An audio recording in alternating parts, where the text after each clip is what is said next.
Hello, BookTube, and welcome to part 15 of Science Fiction and Fantasy, the continuation of my 2020 library tour. Almost done.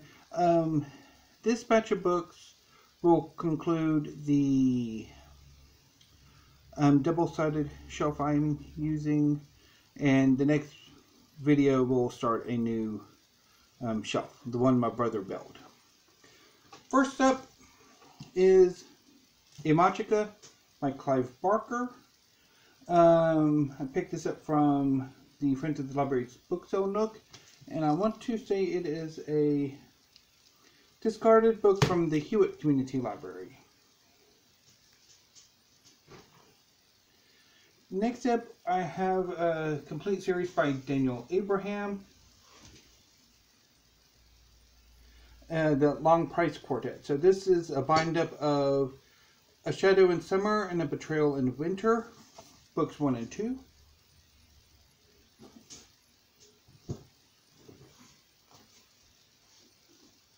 And this is the second part of the 2-volume bind-up, but this includes An Autumn War and The Price of Spring. And this it's called The Price of War. And the other one was Shadow and Betrayal. And then we have The Blade Itself by Joe Abercrombie, book 1 in the First Law series, which I'm not entirely sure why I have this book. I tried to read it years ago and I didn't get into it. I think I bailed after like the first chapter or so. It didn't appeal to me, but I ended up picking it up anyway. I think with the idea that having another go at it I would like it after another go, which sometimes happens. Sometimes it doesn't. Everville by Clive Barker. This one was also picked up from the Friends of the Library Book Sale Nook and is a withdrawn copy from the Waco-McLennan County Library System.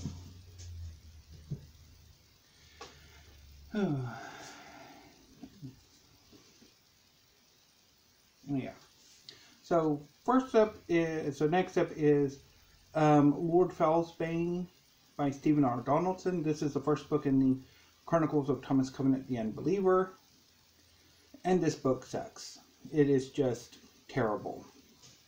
Last year, or maybe it was last year, there are sort of two concurrent readathons among this corner of BookTube that also focus on science fiction and fantasy.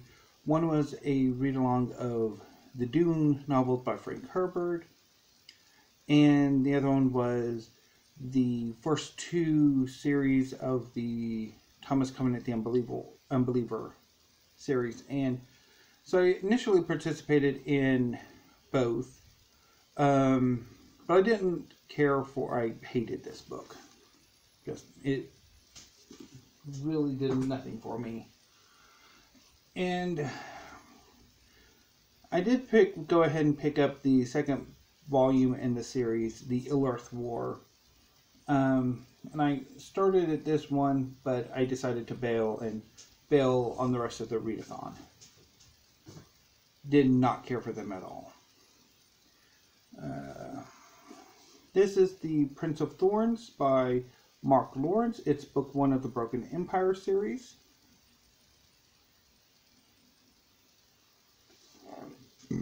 I've been meaning to get to this book forever, and I've never quite gotten around to it yet. Gonna move that bookmark somewhere else. The Door into Fire by Diane Duane.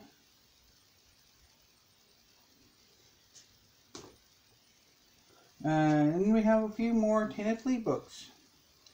This is The Birthgrave. A lovely edition Daw put out a few years ago, around the time and immediately after her death. I think all of Tanith Lee's books were repackaged in that nicer edition. or more updated editions. But I have a lot of her stuff from like older printings. Next is Vascor Son of Vascor by Kenneth Lee. And The Quest for the White Witch. And we have a book in the Gormenghast trilogy, Volume 3, Titus Alone by Marvin Peake. Which I'm not entirely sure what the other two are. I guess we'll meet them either later today or tomorrow. The Adamantine Palace by Stephen Diaz. This is book 1 in the Memory of Flames series. This came from the Half Hollow Hills Community Library. And then we have Blackwood Farm by Anne Rice. I had a bit of an Anne Rice kick a few years ago. Largely, I've read one. I've read the Vampire Armand like ages ago and kind of liked it. Well, there were certain bits of it I liked. And I've also read Queen of the Damned. I don't know if I've read any of the others, even though I have that one. I haven't actually gotten around to it yet. Next up is Amberlow by Laura Elena Donnelly. I've talked about this book quite a bit. It's inspired by the Weimar Republic, or certainly the culture of the Weimar Republic. And it's about a secret agent who is trying to capture a smuggler, and they're playing a romantic cat and mouse game between them, while at the same time he is tasked with trying to prevent this sort of fascistic XB taking power in more of the constituent states of this sort of federal republic type country. And he fails miserably, and I think if the book were just centered around sort of the cabaret culture of the book and sort of the underworld, the demi-monde of Amberlow, I think the book would have been fantastic. But the spy thriller aspect of it, the political aspects of the book, I think kind of fall flat because everybody's a dang idiot, and it just drove me up a wall. It's like, so yeah. The Prey of Gods by Nikki Drayden. This is a near future urban fantasy set in South Africa. It's about sort of how this fantastic drug reawakens hidden powers amongst some people, as well as sort of the interference of older godlike beings or supernatural beings. I have mixed opinions about this book. I've had to go at it twice, and I don't know quite what I make of it. I mean, there's some really good bits, and there are some bits that I just don't think really works. Oh, this book is terrible. Just terrible.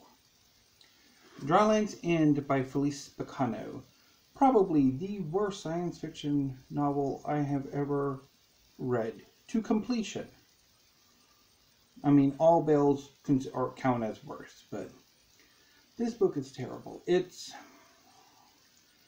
a far future space opera in which a universal matriarchy has replaced some form of cartoonish patriarchy.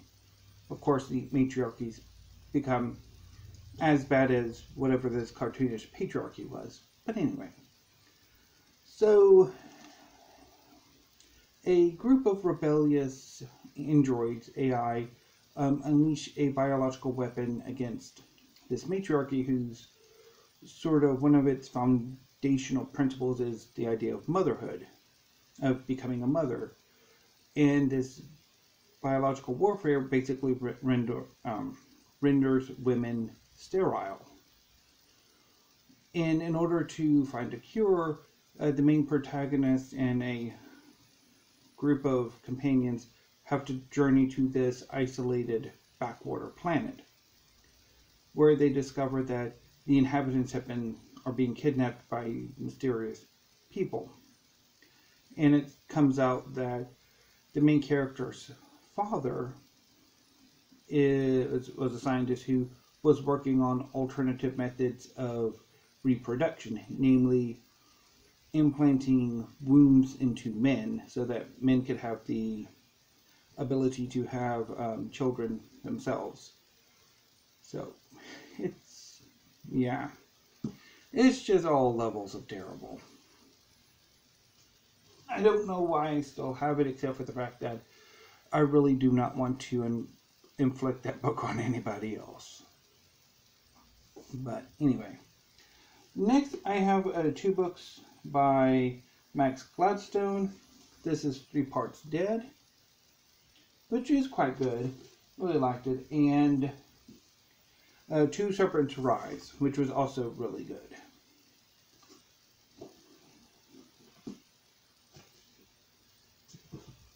And finally, for this section, The Chosen by Ricardo Pinto. This is the first book in the Stone Dance of the Chameleon series, which I picked up from, I want to say, the Friends at the Library book sale.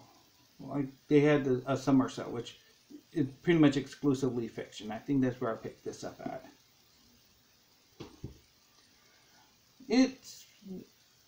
The Chosen was one of a slew of LGBT or gay science fiction and fantasy that came out in the early 2000s, or maybe mid to late-ish 2000s, that didn't really make much of an impact at the time. I think that was Pinto's only series, and I think he's basically doing something else now, but I haven't really looked in a while though. So anyway, BookTube, that was part 15. I'll be right back with part 16, and until then, thank you, BookTube. Have a great afternoon, and please stay safe.